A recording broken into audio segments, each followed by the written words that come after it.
अरे मामा एक कामला पहले छोड़, ओकर पहले आलू गुंडल देख, जर जाही और जर जाए तो हमारे दुकान के नाम खराब हो जाही। ए जड़ जाए तुमन के आलू गुंडा जड़ जाए, तुमन के दुकान जड़ जाए, तुमन के प्राण निकल जाए। सुना था जी? हाँ। हमन के गिराहिक मन पूरा इमन के दुकान में जावा थे और तोला कुछ फर्को नहीं पड़ा थे, कुछ तो उपाय कर पूरा गिराहिक मन कटा थे। चल तो जौन मनुहा बैठ के खाही 10 बीमारी होए, काबर की बाहिर बट्टा जाए के बाद इमन अपन हाथ लनी धो। का कहे से रहता? बाहर जाथन त हाथ नहीं धोन। अरे तोर असन कुकुर मैं आज तक नहीं देखे हूं। रुक तोल बतात हूं। भजिया जगह में अपन डोकर तलने वाली औरत तबे बेचारा चित्ते ही नहीं। चुप रह रगड़ा।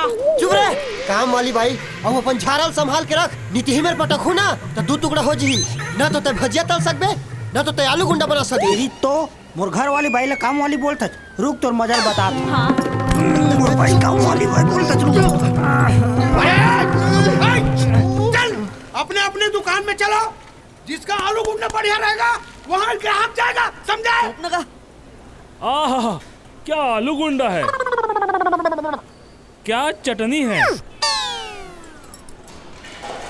आहा मजा आ गया। देखे हमर दुकान के आलू गुंडा के क्वालिटी हमर गिराहिक में चाट चाट के खावत। अरे दुकान तो तोर है लेकिन आलू गुंडा मोर है, नहीं तो पता करके देख ले। एगा कहाँ के आलू गुंडा है? यहाँ टप्पर के आलू गुंडा है। उनखर यहाँ कुर्सी खाली नहीं रही तो तुम्हारी आग बैठ गया मैं। उखर यहाँ के आलू गुंडा ला तैलान के हमारे होटल के टेबल में बैठ के खाथस।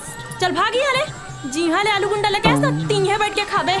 जाग होना वैसे भी तुम्हारी यहाँ के आलू गुंडा ला कुकुर नहीं सूंघे।